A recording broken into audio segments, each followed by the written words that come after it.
Deixa o Senhor continuar usando a sua vida. Meu Pai. Obrigado. Oh, obrigado. Shalom, graça e paz. Dê um forte aplauso ao Senhor. É bom ter filhos espirituais, filhos que amam a Deus, que servem ao Senhor. Aleluia. Seremos uma multidão de filhos e filhas transformados e que mudaremos a história dos nossos territórios. Quem quer recebe, forte esse aplauso e um grito de júbilo ao Senhor. Muito obrigado pelo carinho e pelo amor. Podem sentar. Ontem à noite foi muito bom. Eu sei quando é bom. Eu sei quando Deus fala, eu sei quando Deus ministra, eu sei quando Deus liberta. Quem não pôde estar aqui ontem à noite, levante a mão. Então, as pessoas que não puderam estar aqui ontem, elas têm que ouvir essa palavra de ontem. Porque é uma palavra que ela tem muita informação. É informação histórica, teológica, bíblica e revelada. Que fazem parte de um contexto até para o nosso entendimento se abrir, a nossa mente se alargar e a gente saber onde cada um está no cenário de Deus. Eu tenho que saber, no tempo, época e estação, onde eu estou no cenário de Deus. Exemplo, muita gente diz, eu quero fazer a vontade de Deus.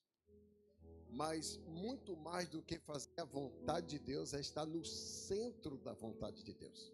Há uma diferença. Fazer vontade de Deus está no centro da vontade de Deus. Você está exatamente onde Deus quer que você esteja. Isso faz com que a bênção seja mais veloz na nossa direção. Orar ao Espírito Santo. Essa madrugada, eu dobrava os joelhos pelo Japão, orando pelo Japão. E subiu uma palavra no meu espírito de que Deus tem um trato com esta nação e que o Senhor vai mudar a história do Japão. Na verdade, a palavra foi assim: o tempo do Japão chegou. Quando essa palavra veio no meu coração, eu fiz muitas perguntas para Deus, mas nem tudo Deus nos responde.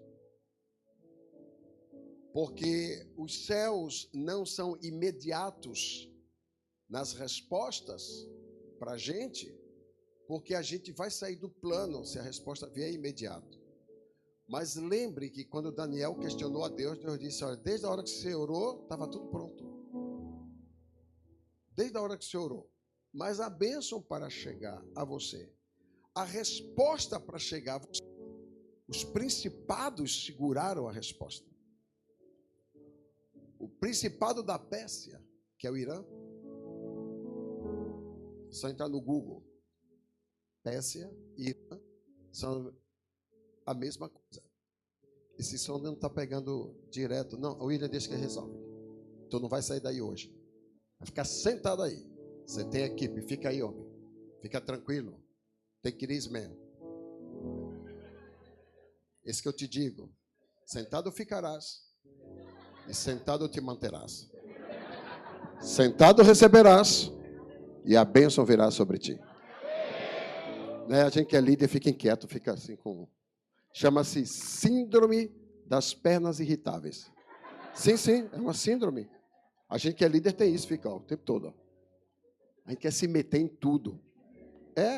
Eu sei o que é isso. Esse dia eu fui para Porto Seguro para me meter na construção de tenda. E como era um ministério para levantar uma tenda, virou contenda. Porque eu fiz contenda com tudo lá. Então, a gente é assim. A gente que é líder, a gente não se aguenta, né? Síndrome das pernas irritáveis. Copia isso aí, depois você dá um Google. Não agora. Agora para ficar firmado na palavra. Então, a gente precisa descobrir onde está. E quando Deus começou a me falar sobre a velocidade dele para o Japão, e a hora dele, me veio a palavra, né, que o tempo do Japão chegou. Chegou para quê? Então as perguntas foram feitas e me veio a visão de Daniel. Daniel, que orou a Deus, que desfaleceu de tanto orar. Deus mandou o anjo para dizer para ele: Daniel, desde a primeira hora que você orou, seu milagre foi liberado. Mas o principado da Pérsia, o Irã, que já se metia desde aquela época, resistiu e segurou o seu milagre. Tem muito milagre que você orou que está pronto. Mas no mundo espiritual, alguma coisa foi retida. Vai ser liberado. Seu tempo chegou. Você recebe? Pai, em nome de Jesus, cada milagre aqui orado, cada milagre aqui gerado, cada milagre proclamado, cada palavra liberada no mundo espiritual, em linha com a tua palavra e com a tua promessa, que o Senhor dê velocidade. E esses principados, potestades e demônios que tentam sustentar, amarrar, anular a bênção na vida dos teus filhos, sejam agora anulados em nome de Jesus. Toda arma forjada contra nós não prospere, toda língua que se levante em juízo o Senhor condene, porque somos herança do Senhor. Temos o legado, o Senhor é a nossa maior porção, o Senhor é a nossa herança, e não admitimos que Satanás roube aquilo que é de direito conquistado no Calvário. Em o nome de Jesus assim oramos, e quem recebe, grite amém. Então o tempo chegou. O som só segura um pouquinho aí, por favor. Nós ontem falamos sobre Zorobabel. E geralmente eu faço uma dinâmica. Aprendi com o Dr. Miles Moore. Quando eu estou com os meus discípulos, que eu saio de uma ministração, alguns nem querem ir comigo. Quando termina a ministração, porque eles sabem que eles vão ter que dar conta do que ouviram. E eu pergunto, foi o que você ouviu e o que você aprendeu hoje? Então, eles têm que falar. Eu uso uma técnica que diz assim, quais foram os seus ganhos? Aí a pessoa, foi muito bom. Sim, mas foi o que você aprendeu? Aprendi muita coisa. Dessas muitas coisas, o quê? Coisas maravilhosas para a minha vida. O que foi agregado para você. E a gente vê que, por mais que a gente tenha sido ministrado, a gente deixou passar algumas coisas. Por isso que no MIR, todo mundo tem caderno e caneta. Anota tudo. Estou anotando no bloco de notas. O bloco de notas só vale se desligar o celular ou as mídias sociais e deixar só no bloco de notas. Porque se você estiver com o seu celular ativado, vai chegar a mensagem. Automaticamente, seu cérebro vai te levar para lá e você vai distrair e perdeu tudo. Então, o que a gente faz é, pega o bloco de notas, coloca ali, deixa em modo avião, né? Você vai voar muito pelas nações, então não precisa voar agora. Então, deixa no modo avião e ali você começa a escrever. Quando terminar, você lê, recorrige tudo, coloca os versículos ou os textos que foram citados, cola ali e depois você faz ali o seu esboço e você pode até pregar, não precisa dizer que fui eu que falei. Não tem problema, porque a palavra que o Espírito libera, ela tem uma porção para cada um. Se eu colocar o microfone aqui, para cada um aqui falar do que aconteceu ontem, cada um tem uma experiência pessoal daquilo que foi a necessidade que Deus ministrou ao seu coração. Então, a gente criou o hábito de educar a igreja a escrever, e com a Bíblia do lado, quando fala, abre a Bíblia, marca o texto, volta, etc. Para que a gente seja melhor orientado e, nesse discipulado, a gente sabe exatamente o que está recebendo. Porque é importante você perceber que uma pessoa que Deus projetou pelas nações da terra, que fala pelas nações da terra, que vem ensinar o assunto que ele mais vive, no mínimo, tem conteúdo. E desse conteúdo que vai ser extraído, qual é a minha porção? O que eu vou aprender com isso? Uma palavra muda um destino. Uma palavra. Quer que eu prove?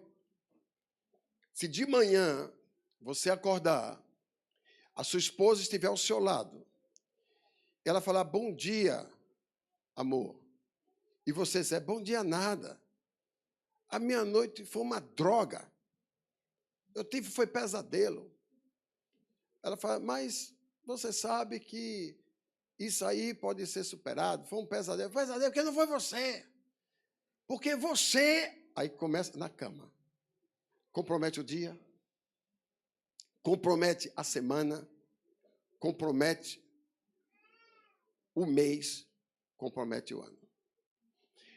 Uma mulher, se ouvir do seu marido, ela se veste toda para o marido. Você sabe que toda mulher se arruma para o marido. Então, às vezes, nós não somos bem apercebidos, né? Elas se arrumam, ficam toda bonitona, e aí fala aí, e aí, amor? O que você acha? Acha o quê? Já está atrasado. Você é assim. Então, aquilo frustra a pessoa. Você não viu nada diferente de mim? O que é diferente? Ó, eu me maquiei. Para que você se maquiou? Para ficar mais bonita. E por que não ficou?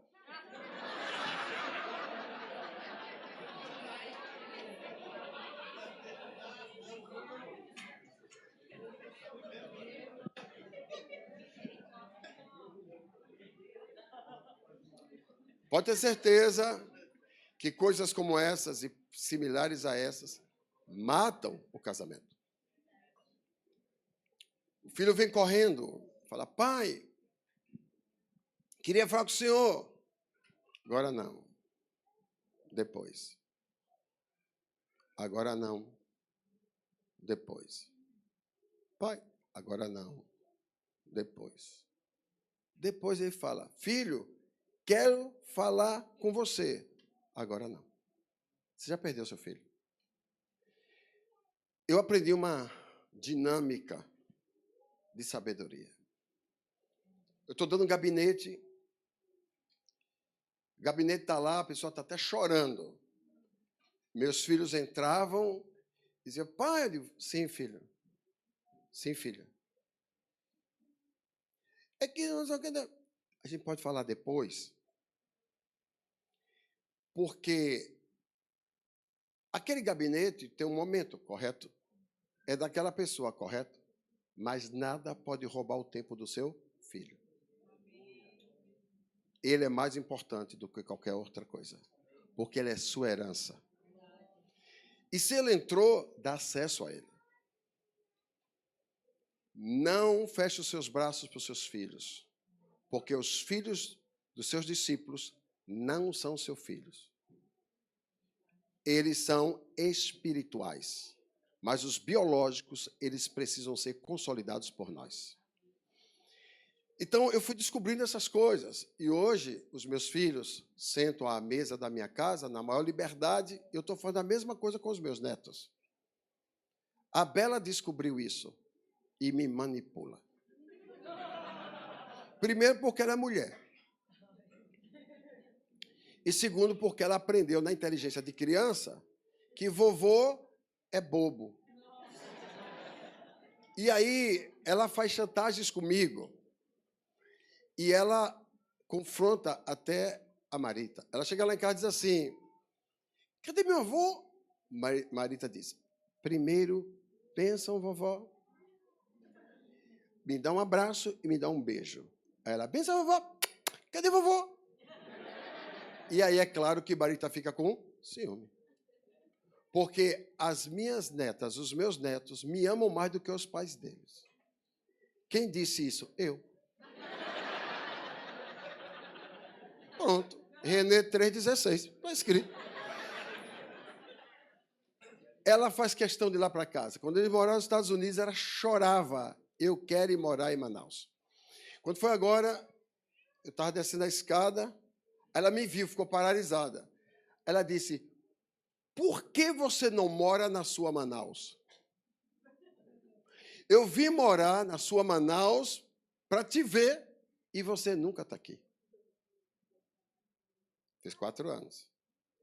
Os pais vão pagar caro, porque ela cobra presença. são meus netos. Eu ligo para minha filha, traz meus netos aqui. Ah, pai, vem aqui em casa. Eu quero na minha casa. Minha casa tem espaço, na sua não tem. Eles querem correr, aí não pode. É apartamento. Então, eu fico dando esses acessos, né? E eles sabem que lá em casa, eles ficam à vontade. Eu fico de 4 pés sobre nas minhas costas, etc. Às vezes querem botar na mídia social. Não. Isso aqui é segredo meu com os meus netos. Mas dá muito like. Esse like não muda a minha vida nem a deles. O que muda a vida deles é o que eu estou fazendo com eles. Mas é um exemplo para os outros. Ainda não. Que ainda tenho ainda a cabeça lá atrás, eu não tenho essa cabeça de adolescente, de jovem, que tudo é TikTok.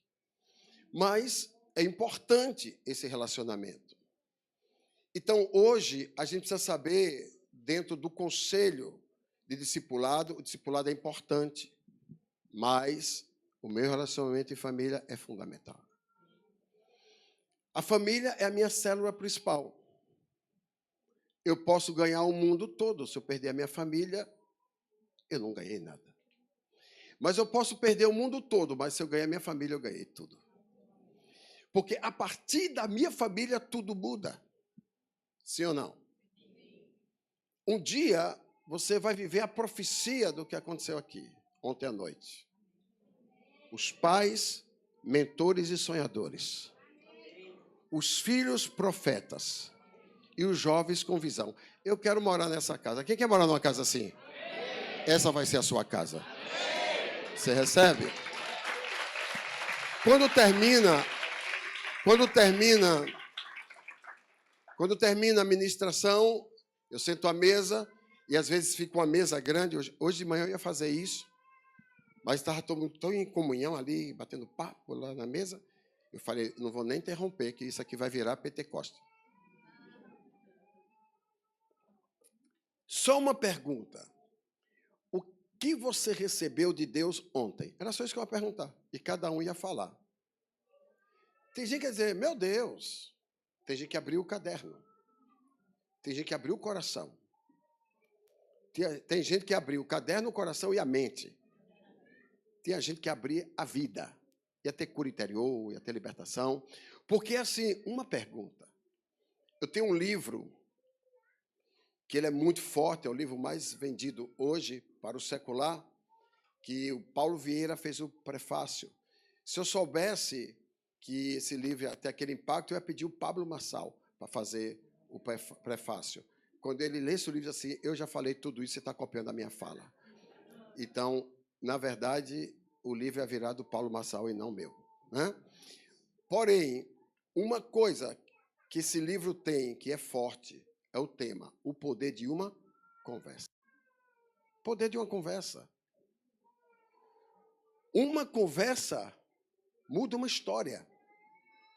Para o bem ou para o mal. Uma conversa. Por isso que a gente tem que medir a palavra. Raciocinar antes de liberar. Não significa que eu não tenho pensamentos que não sejam ruins. Eu tenho, e são muitos. Porém, eu não estou autorizado a falá-los. Há um domínio nos nossos lábios. Há poder na nossa palavra, há um milagre na nossa boca. A minha boca, ela foi feita para destilar milagres. À medida que eu falo, eu construo as coisas. Pelo poder da palavra, os mundos, o universo foi criado. Então a gente precisa aprender a fazer liberações proféticas. Isso é um treino. Treinar a linguagem no mundo do espírito. Ser adestrado no mundo espiritual. Saber falar o que convém e como convém. A palavra diz, não suba a sua boca nenhuma palavra torpe. Essa palavra torpe não é palavrão. Porque no hebraico não tem palavrão. É é a única língua no mundo onde não há palavrão. O que aparece aí, que não saia da sua boca nenhuma palavra torpe, é que não saia dos seus lábios nenhuma palavra que contrarie a promessa. É isso. Porque a minha confissão posterior anula ou confirma a anterior. Você pode falar uma coisa poderosa aqui, mas se na frente você falar uma outra coisa contrariando, o que vai valer é o que contrariou, porque foi posterior. Se você confirma o que você disse, você cumpre Hebreus 10, 23. Retenha firmemente a confissão da sua esperança, porque aquele que fez a promessa é fiel e vai cumprir. Meu apóstolo, eu não consigo ver isso. Retenha firmemente a confissão da esperança, porque aquele que fez a promessa é fiel e vai cumprir. Mas sabe o que é? As circunstâncias, retenha firmemente a confissão da esperança, porque aquele que fez a promessa é fiel e vai cumprir. Mas as batalhas são, retenha firmemente a confissão da esperança, porque aquele que fez a promessa, ele é fiel e vai cumprir. Vamos lá. Isaías, capítulo 6. No tempo do rei Urias, veio o Senhor a Isaías em uma visão. Quando o Senhor abriu a visão de Isaías, ele viu serafins voando, viu o trono do Senhor montado. A palavra diz que Isaías disse: ai de mim que pereço, porque eu vivo no meio de um povo de lábios impuros, e eu já sou um profeta de impuros lábios, e os meus olhos viram o Senhor, Jeová Tsabaoth, o Senhor da guerra. Deus disse para Isaías: você sabe por que você está assim? Porque a sua boca contraria as minhas promessas. Isaías não está falando que era um homem de impuros lábios, que ele falava palavrão, ele não liberava mais profecia. Os caras diziam alguma coisa da sociedade, ele concordava. Não, é isso mesmo, estamos todo mundo aqui, está todo mundo debaixo de guerra. O Japão está horrível, o Japão é território de avivamento. Mas vocês viram o que está acontecendo? O Japão é território de avivamento. Ah, é porque você é crente. Por isso mesmo, o Japão é território de avivamento. Então, eu vou contrariar, porque se eu entrar na mesma linguagem, eu me tornei um profeta de impuros lábios. Habitando no meio de um povo de lábios impuros. Isso aqui não tem nada a ver com palavrão, tem a ver com contrariedade da promessa. Todas as vezes que você contraria a promessa, você libera um palavrão no mundo espiritual. É como se você dissesse a Deus: a gente não crê mais que o Senhor pode suprir as nossas necessidades. A gente não crê mais que o Senhor pode mudar a história da minha família, a história dos meus filhos, a história da minha geografia, a história da minha igreja, a história dos meus 12. Eu não creio mais. É como se você fosse o negador da promessa. E ele disse: ai de mim que morro. Os meus olhos viram o rei, o Senhor dos exércitos, Jeová Tsabaoth. Como ele viu foi o trono de Deus, um dos serafins, que proclama santo, santo, santo. Inclusive ontem, quando o Felipe cantava, serafins proclamam santo. Por quê? Porque não são anjos, anjos não falam santo. Quem fala santo são os serafins. Na teologia, essa música está errada. Anjo não diz santo. Os serafins são a única classe com autorização fora do homem regenerado para dizer santo é o Senhor. Os serafins que diziam santo, que não podem se ausentar do trono. Um deles, quando viu o profeta contaminado na linguagem, pegou brasas do altar. Quando você lê Ezequiel 32, você vai entender que são as brasas do altar. Quando ele pegou as brasas, arrancou como uma tenaz. Vê lá o que é tenaz. Não é qualquer pessoa que pode tirar uma brasa do altar. Precisa ter poder, precisa ter força, precisa ter legitimidade. Porque a brasa do altar, ela queima diante do Todo-Poderoso. Glória para Deus. E quando ele arranca a brasa do altar, a brasa tem direção na boca do profeta. Queimou a boca do profeta. E o profeta começou a profetizar de novo. Sabe o que eu e você precisamos? De brasas vivas na nossa boca. De brasas vivas no nossos lábios, para a gente voltar a profetizar, crer que Deus está fazendo, que Deus está estabelecendo e que o novo dele virá no nosso território, na nossa casa, na nossa família, na nossa empresa, nossos negócios, na terra do Japão. Viverão um avivamento sobrenatural. Essa é a forma. Quando a brasa tocou, ele disse: eis-me aqui, envia-me a mim. Porque só depois da brasa que Deus perguntou: e agora quem vai? Só pode ir quem está com a boca ungida. A gente não pode enviar quem não tem os lábios curados. Vai falar besteira. Vai contrariar a promessa. A gente vai ligar e perguntar: como é que está esse território aí? Ah, meu irmão, já sabe, né? Só demônios. Deve ter chegado mais um. A gente precisa entender que a gente é a contrariedade da normalidade. Nós somos diferentes para fazer a diferença. Nós não somos enfeites, não somos um bonsai bonitinho, mas não dá fruto. Os daqui dão, mas não é comestível. Come, mas não tem o mesmo sabor. Mas é gostoso, mas não é a mesma coisa. Então tem gente que só serve para enfeite. É como árvore de Natal. Muito enfeite, nada de vida. O que Deus quer é que a gente, como profeta, tenha a legitimidade, a legalidade. Fui enviado como brasa viva. O que é isso? Boca ungida de Deus. Eu vou falar o que o altar fala. Eu vou repetir o que o trono diz. Eu sou autoridade legítima para reproduzir a palavra do Eterno. Quem entende aí, por favor? Parece uma coisa simples, mas não é. A palavra é tão importante, diga importante, que João 1:1 diz que Jesus se chama palavra.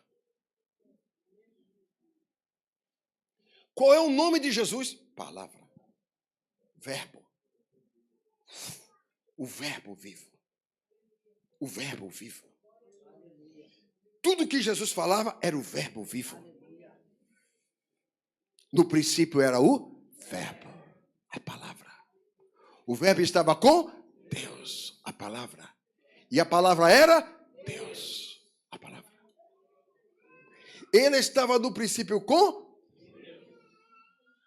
Por ele foram feitas. E sem ele nada do que foi feito se fez. Nele estava a vida. E a vida era a luz para todos os homens. E a palavra se fez carne e habitou entre nós. E vimos a sua glória como a glória única do Pai, cheia de graça e de verdade. Versículo 14.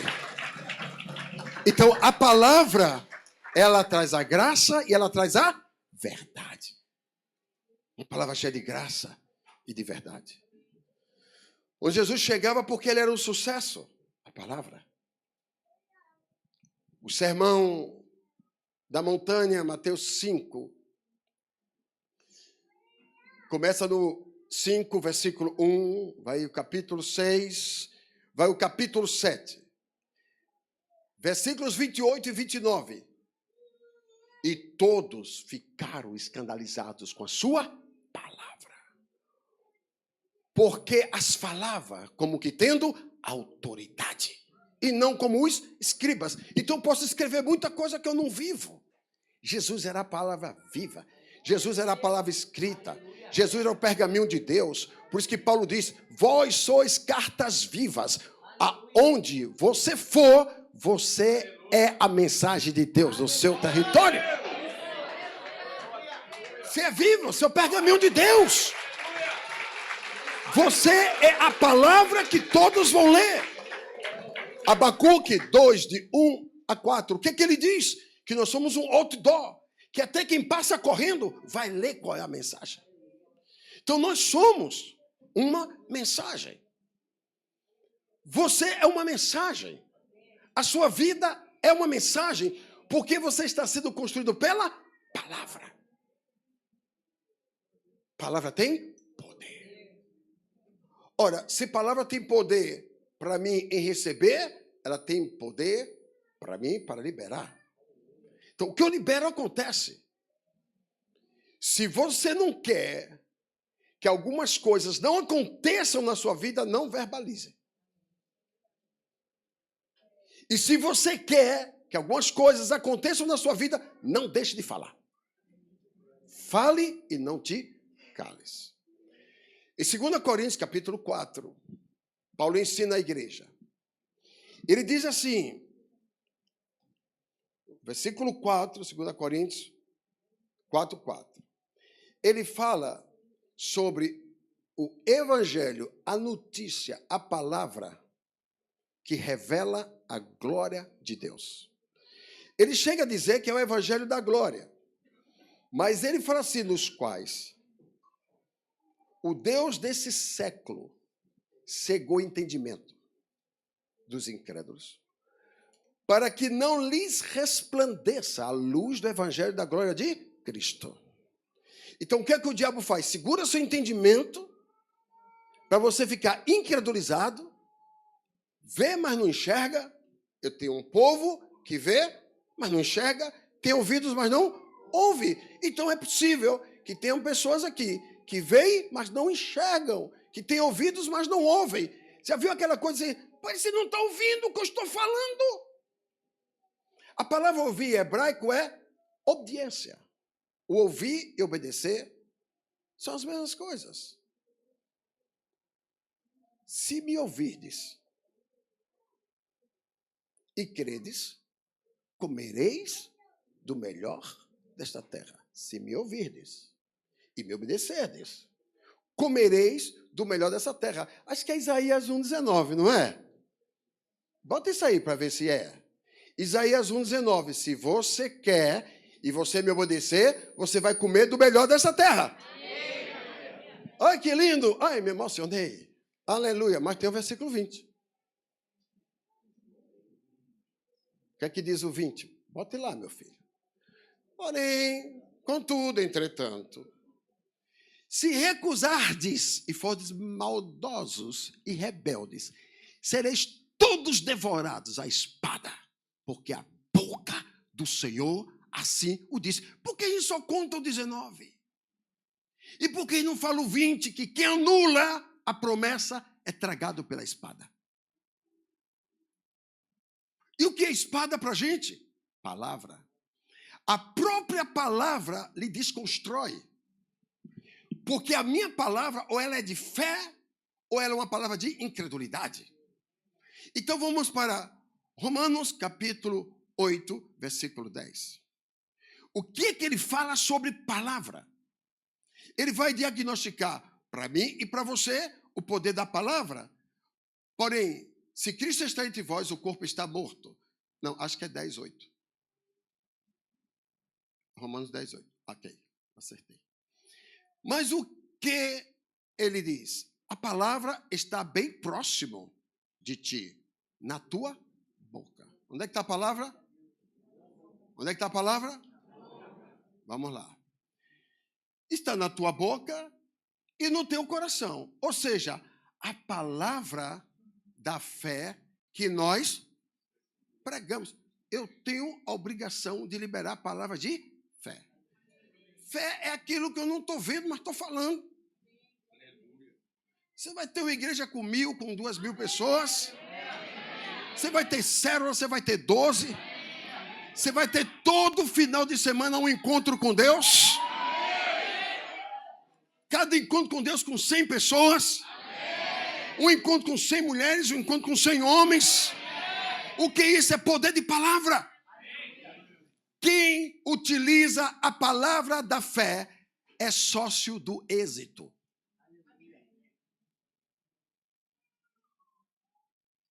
Quem utiliza a palavra da fé é sócio do êxito. Quem contraria a palavra da fé assina o seu fracasso. Então é isso que a gente está fazendo. Eu sou sócio da fé ou estou assinando o meu fracasso? Todas as vezes que as circunstâncias disserem para você que não vai dar, você vai dizer, vai dar sim. Eu não me movo pelo que eu vejo, eu não me movo pelo que eu sinto, eu não me movo pelo que eu penso, eu não me movo pelo que eu ouço, eu me movo pelo que eu creio. E se eu creio, eu vou falar em nome de Jesus. Verdade isso? Vamos lá. Eu criei, então eu vou falar. Paulo em 2 Coríntios, capítulo 4, que eu li agora, ele conclui esse texto e diz assim, por isso eu creio. Por isso eu também falei. Quem quer, fala. Olha, eu estou com medo do diabo ouvir. Deixa ele ouvir. Que você está crendo?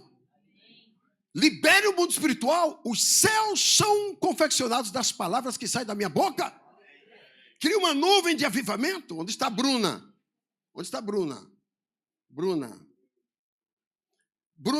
de manhã, a mãe Cazuê veio me apresentar. Bruna.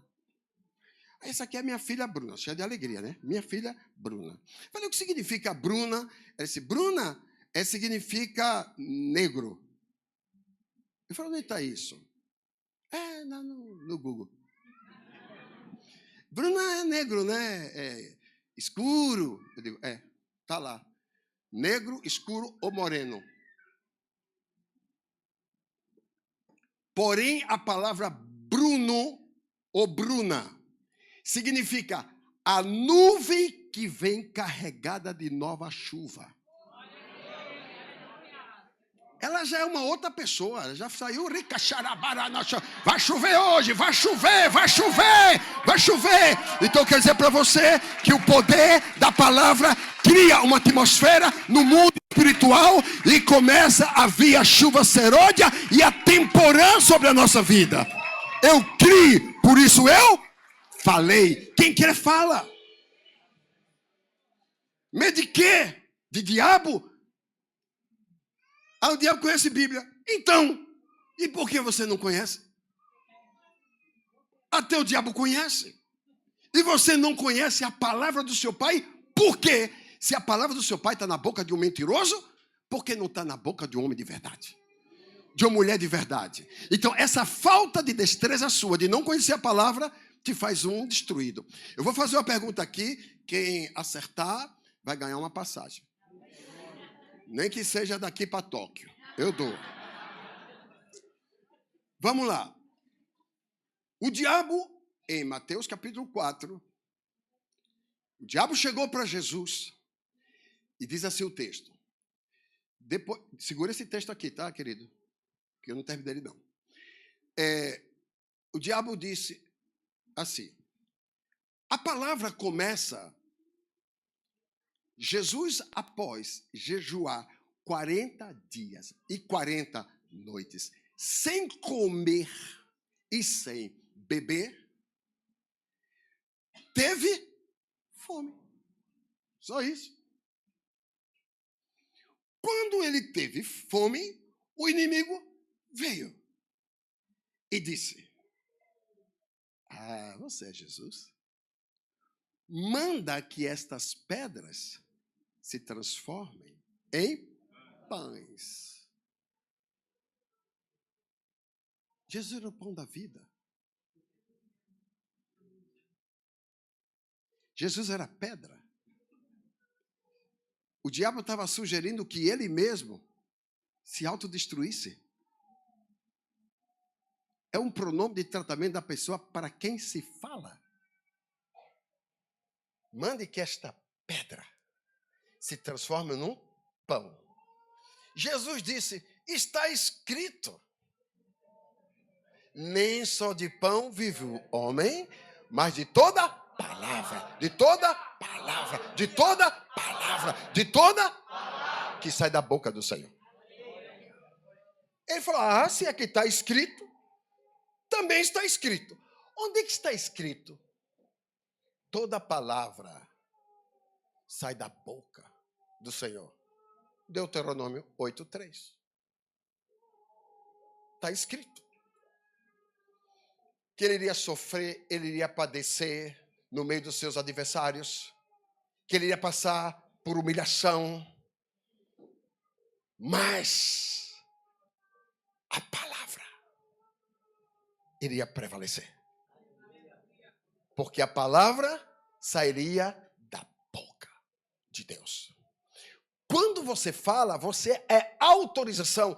Não existem duas legalidades na terra para utilizar a palavra. Só a igreja. E os outros não podem? Podem. São chamados de mulas. Que quando falta o profeta, Deus levanta uma mula. Quando o profeta silencia, Deus levanta uma mula. Quando o profeta se omite, Deus levanta uma mula. A igreja virou um curral de mula. Porque os profetas se calaram. E Deus está usando quem não era para usar. Porque a igreja se calou no seu processo. Mas quando os púlpitos começarem a pregar a palavra, a liberar a palavra, todas as cadeias vão cair. E o povo será liberto. Qual foi a ferramenta que Satanás utilizou? Palavra. Já que é palavra por palavra. Vamos falar palavra. Agora, olha que imbecilidade. Satanás querendo ensinar Jesus sobre palavra. Jesus sendo a palavra. O diabo é tão ridículo que ele não se toca que você é selado do Espírito Santo, que você é cheio do Espírito Santo, que você não é mais deste mundo, que você já foi regenerado, que a vida em Cristo está em você e o poder de Deus reina no seu caráter. Mas ele faz as tentativas. Ele queria seduzir a palavra, dizendo a palavra, palavras para palavra. A palavra diz...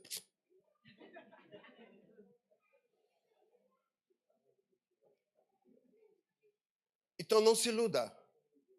Satanás vai criar uma palavra paralela. Isso aconteceu desde o Éden. Não é que Deus disse? Eva disse, não, Deus não disse isso não. Eva queria só defender Deus. Mas quando abriu a comunicação com a serpente, perdeu o Éden. Cuidado com quem você abre a sua comunicação. Você vai perder seu território. Isso é a comunicação da palavra. Se a gente não estiver atento, se a gente não estiver antenado, a gente é sabotado, a gente é roubado. E às vezes a gente nem sente. E qual vai ser a ferramenta que o inimigo vai utilizar? Palavra. Palavras são sementes. Palavras são poder. Mas ela tem que estar em algum lugar. Você chega em Israel, nos lugares que Jesus passou, e você começa a citar o que ele disse. Olha o que eu vou dizer aqui, que é muito sério. Há uma ativação na geografia, porque as palavras ainda ecoam nos céus daquele lugar. Porque foram as palavras da palavra. Foram as palavras de Jesus. Por isso que é importante você fazer toda a rota que Jesus fez e ler o texto que ele pregou ali e começar a liberar palavras.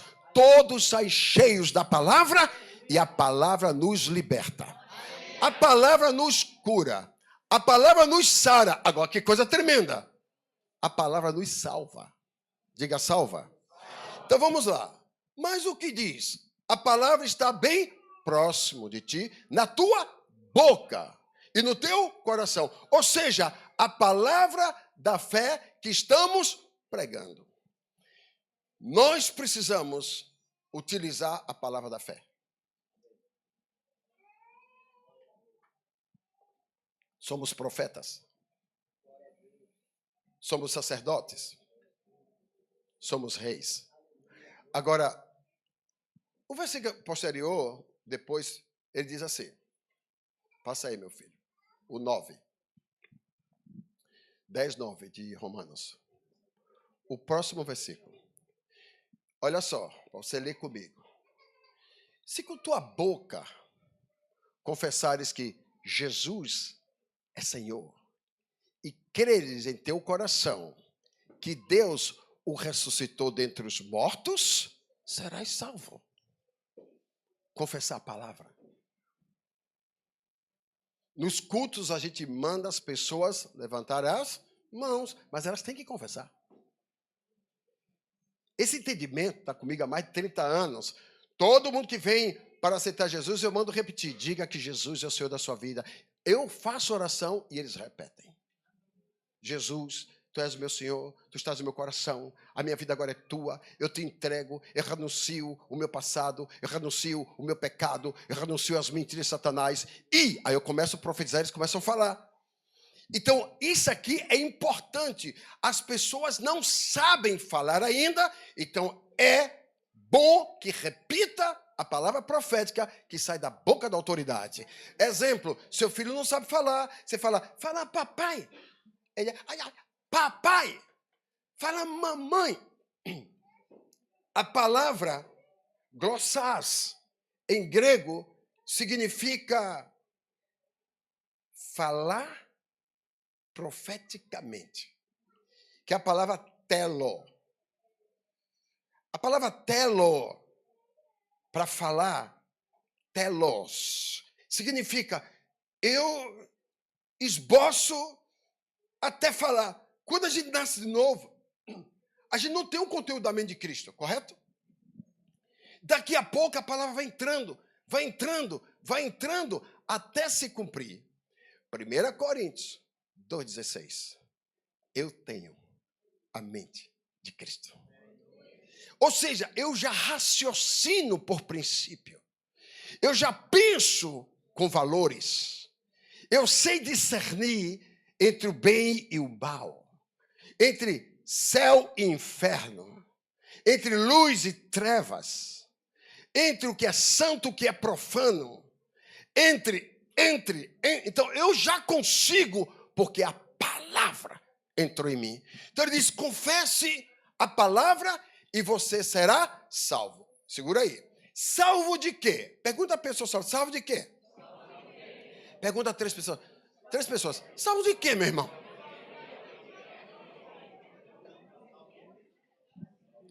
Quem quer saber? Não, com esse amém eu não falo, não. Quem quer saber? Eu sei o que eu vou falar, você não sabe. Mas quem quer aprender aqui? Quem está sendo abençoado? Então vamos lá. A palavra é uma espada. Ok? Ela não é qualquer espada. Ela é a espada de 2 gumes. O que é a espada de 2 gumes? O cara metia a espada e girava. Trazia tudo. Vinha baço, vinha intestino grosso, delgado, coração, rins, fígado. Vinha tudo. Porque a espada de 2 gumes puxava assim, ó. Então, todo mundo corria da espada de 2 gumes, porque ela arranca todas as vísceras e a pessoa ficava oca. A palavra é como uma espada de 2 gumes. Vai tirar todo o pecado, toda a sujeira, toda a mentira, todo engano, tudo aquilo que faz parte do intestino do diabo vai ser arrancado. E entrará o Espírito Santo para ocupar este lugar e você ser um líder cheio do Espírito Santo. Isso é a palavra que está lá em Hebreus 4:12. A palavra de poder, a palavra de autoridade, a palavra que sara, a palavra que cura, a palavra que liberta. Somos um construto da palavra. Aí ele vai dizer... Ele jogou lá. Muito obrigado, tá rápido, hein? Ele botou. Volte lá de novo, Hebreus 4:12. Ele foi rápido. Portanto, a palavra de Deus, ela é viva e ela é eficaz. O que é eficaz? A palavra. De quem? De Deus. E ele vai dizer, mais cortante do que qualquer espada de 2 gumes, capaz de penetrar até o ponto de dividir alma e espírito. O que é da alma é alma, meu filho. O que é do espírito é espírito. O que é da inteligência natural é da inteligência natural. O que é da inteligência espiritual é da inteligência espiritual. O que é de um homem que raciocina de maneira comum, o que é de um homem que raciocina de uma forma incomum. Então ele vai mostrando alma e espírito. A espada, isso aqui não é de Deus. Isso é de Deus. Isso aqui serve. Isso não serve. Então Deus vai fazer uma limpeza aqui hoje. Uma limpeza. Vamos lá.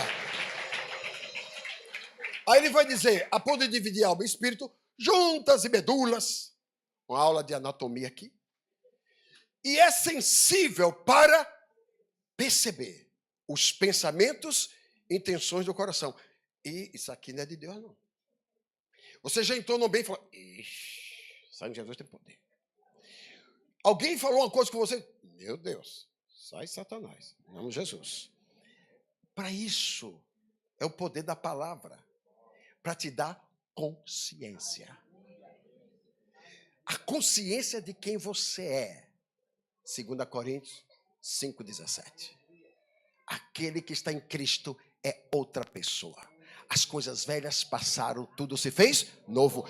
E você agora é embaixador da parte de Cristo. O versículo 19 de 2 Coríntios. Então você vai descobrindo que a palavra, ela te constrói e te faz uma autoridade espiritual nos territórios. 2 Coríntios 5,17 vai te mostrar seu novo nascimento, pelo poder da palavra, você foi criado. Aí depois ele vai mostrar, no versículo 19, que você é embaixador da parte de Cristo, né?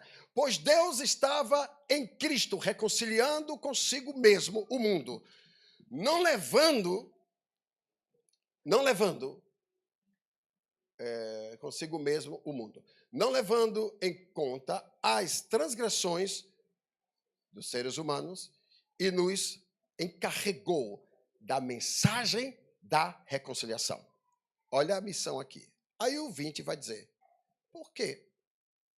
Portanto, somos embaixadores de Cristo, como se Deus vos encorajasse por nosso intermédio. Assim, vos suplicamos em nome de Cristo que vos reconcilieis com Deus.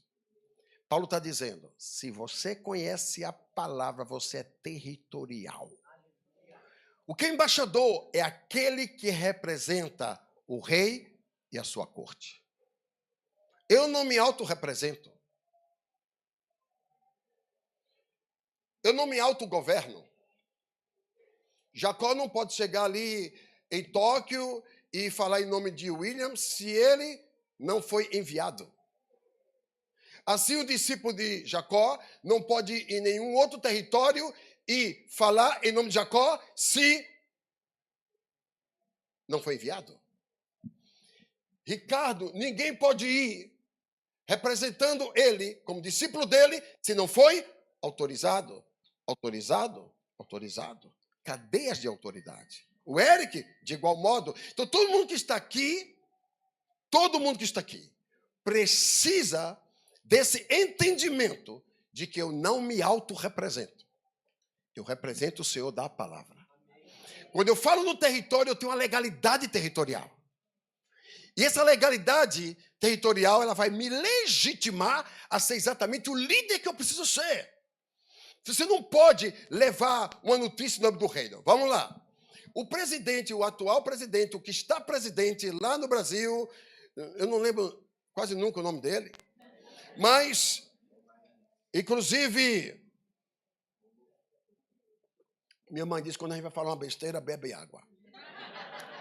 Inclusive, eu não sei se vocês sabem que ele disse que Israel é uma nação genocida. Eu fui em Israel pedir perdão. Com que autoridade? Eu sou embaixador.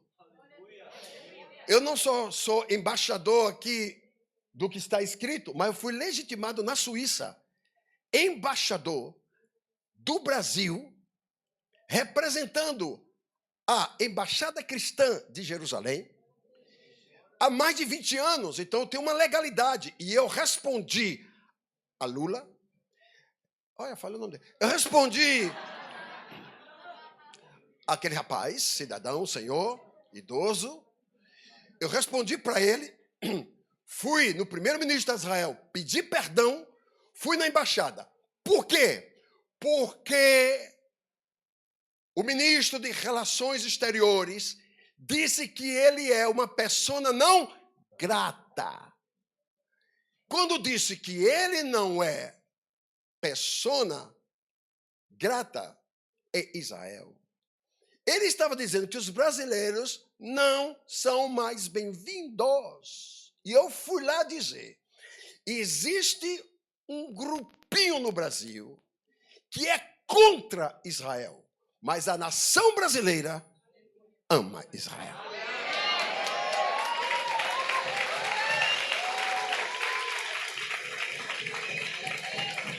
Ontem, aqui no Japão, esse ministro fez um contato comigo. Me quer lá de novo. Então, não sou eu mais me oferecendo para Israel, é Israel já me convidando para fazer parte do seu métier. Autoridade. Quando você usa a palavra corretamente, os territórios são possíveis conquistar. A questão é se eu estou usando a palavra para minha vaidade ou a palavra para as intenções do reino. Por que eu quero conquistar o território? Para me mostrar que eu sou poderoso. Não vai conquistar.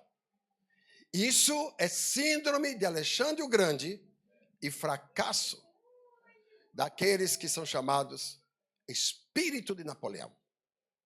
Mas quando você faz para Deus e quer deixar um território para Deus, você está cumprindo uma missão apostólica pelo poder da palavra.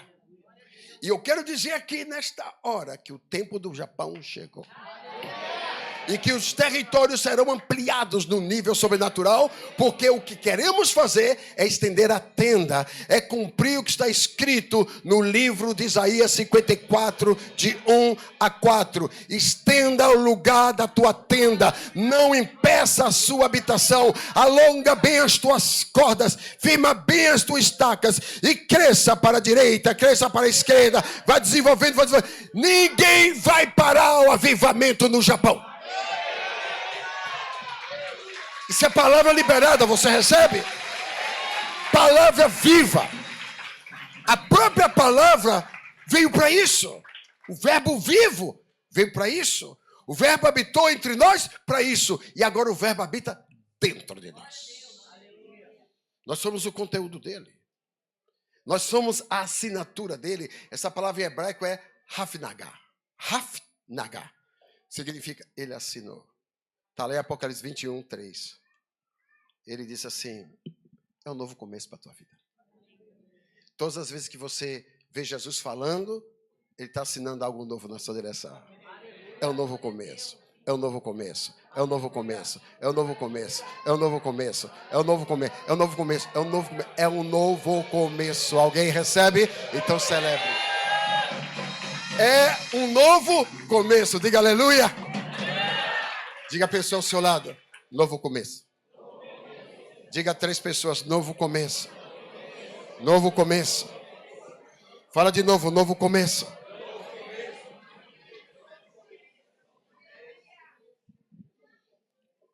Agora eu posso falar uma coisa aqui que não é obrigado você a entender, ok? Nem tudo que a gente fala você é obrigado a entender. Mas eu vou falar. Gênesis 1, 1.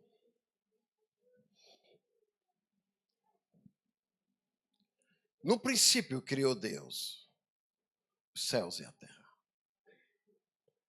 A terra era sem forma e vazia.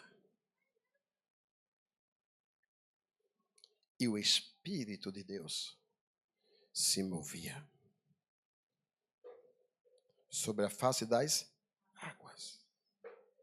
A última batalha vai ser nas águas. Por isso que o Espírito Santo é chamado mover das águas. Mas não é isso que eu quero falar, não.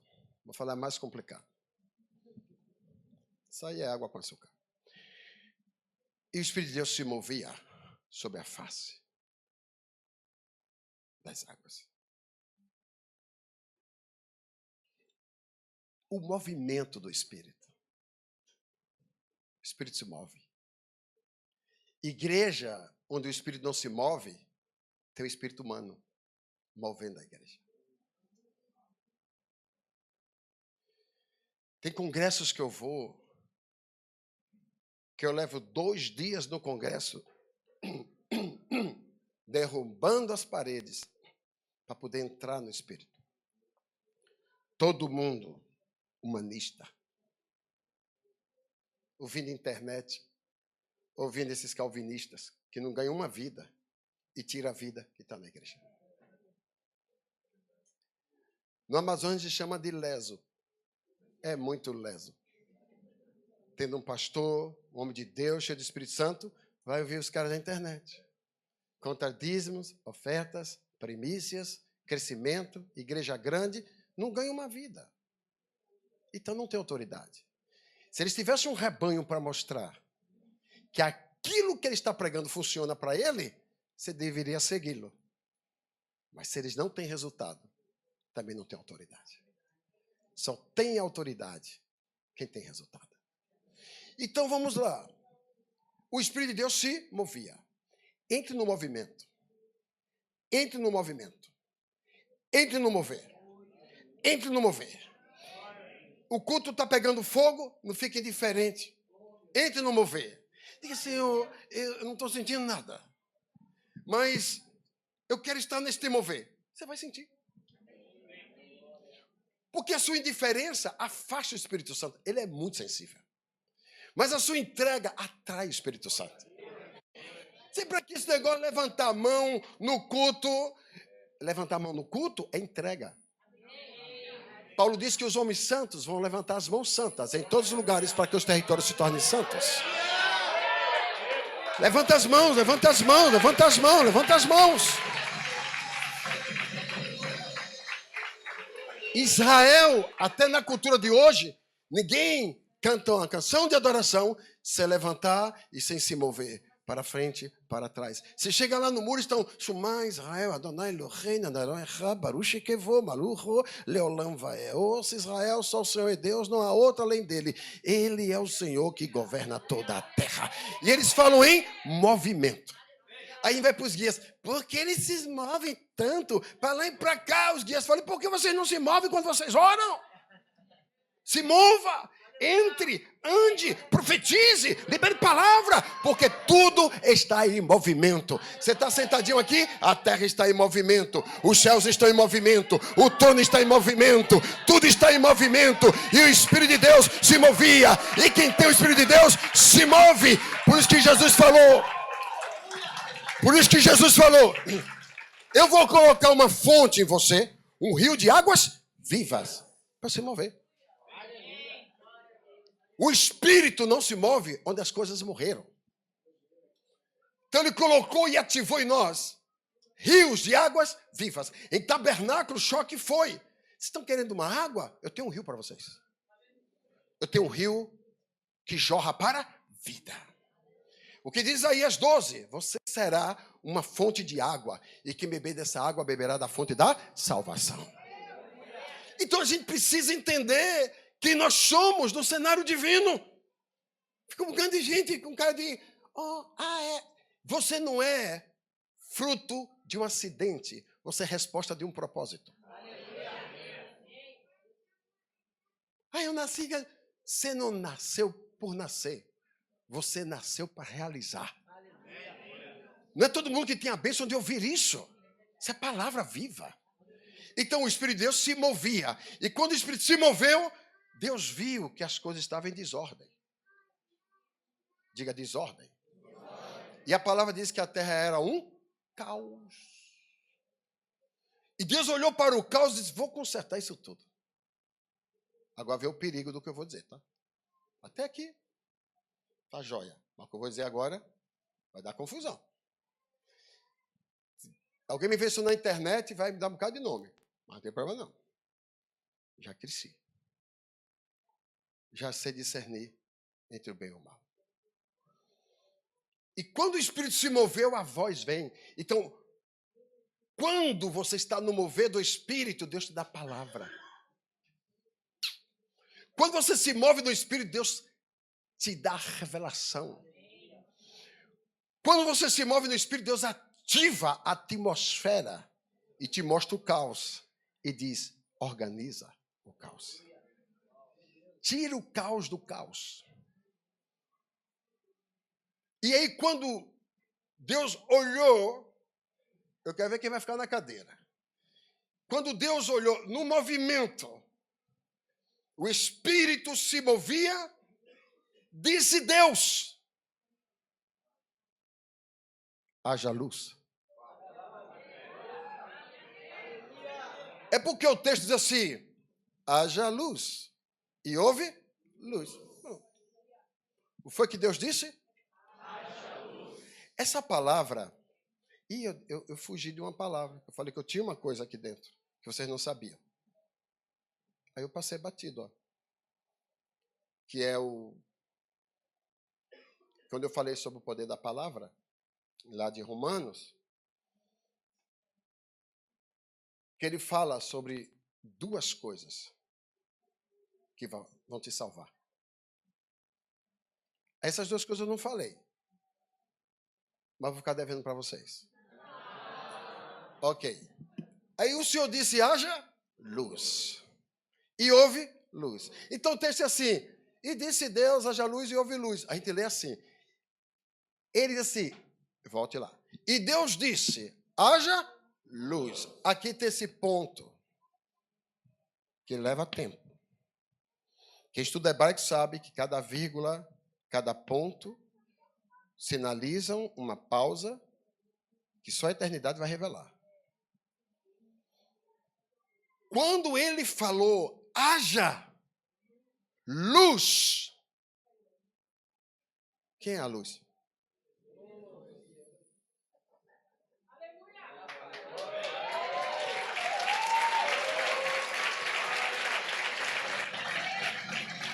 Pegou. Quando ele disse, haja luz. Neste caos, na terra, nele estava a luz. E a luz é a vida para todos os homens. Agora, olha que fantástico.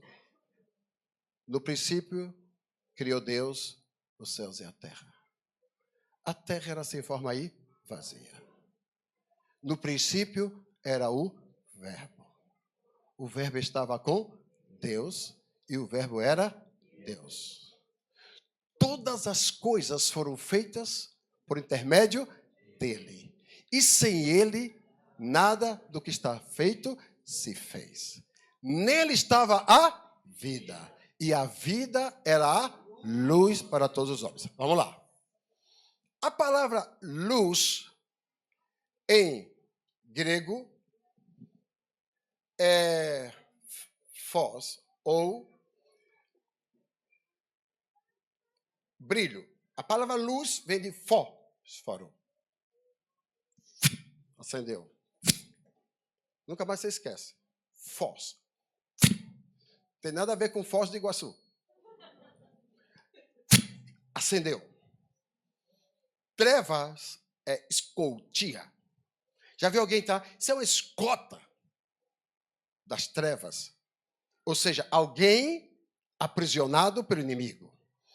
Quando ele falou luz, fós, acendeu. Só que a palavra é em hebraico, que é or, H-O-R. Por isso que Em hebraico você fala assim, Boketov, só de manhã. O que é Boketov? É bom dia. Como é que os judeus respondem? Boker, o seu dia será tomado de luz. Aí você vai entender Isaías 60. Assim resplandeça a vossa luz diante dos homens. A mesma coisa Jesus vai repetir. Lá em Mateus, capítulo 5, versículos 12, 13 e 14. Vós sois o sal da terra e vós sois a luz do mundo. Não se pode esconder uma cidade. Nas montanhas, se ela tem luz. Nem se pega a menorá e se coloca debaixo da cama. Já viu alguém pegar um luzeiro, um candeeiro e colocar debaixo da cama? O que vai acontecer? Vai pegar fogo. O que significa? Aonde a luz estiver, ela vai queimar. Ela vai se manifestar. Então, quem quiser esconder a sua luz, não vai ter sucesso, porque a luz aparece em todo lugar. Ninguém consegue esconder a luz que tem na sua vida. Nós fomos ativados com o or de Deus, ou seja, sermos luz resplandecentes, sermos aquela autoridade que brilha no território, que enche o território da graça, da vida, da unção. Nós somos a legitimidade de Deus. Então, quando ele disse haja luz, é a mesma coisa. Isso eu falando, não o texto. É a mesma coisa que fala assim, Yeshua!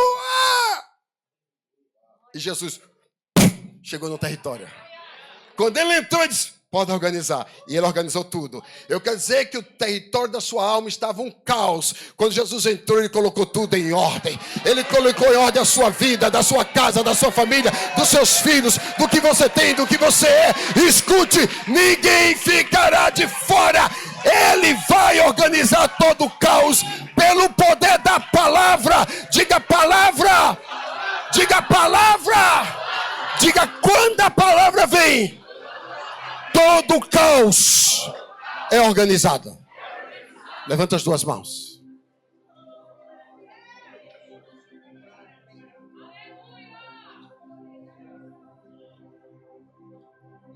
Pode orar. Entre no mover.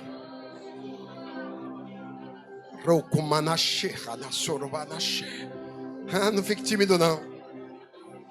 Tá com vergonha, né? Vai esconder a luz? Vai esconder o mover dele? O movimento do Espírito? Onde tiver um caos, vai sair. Onde tiver uma desordem, vai ser reordenado. Onde tiver um desorganize, vai ser reorganizado. Onde estiver trevas, virá luz. Onde tiver uma catástrofe, virá a bênção. Porque toda maldição, dores, doenças e enfermidades foram levadas por ele. Na cruz do Calvário, somos profetas. Levante a sua voz. Não se acontente de ficar a mesma coisa. Levante a sua voz. Luz. Luz. Reorganiza, Senhor, a chamada, a unção, a tua vida. Onde veio qualquer nível de perversão ou qualquer nível que trouxe de volta a desordem, pela palavra Yeshua. Só quero declarar seu nome, Jesus.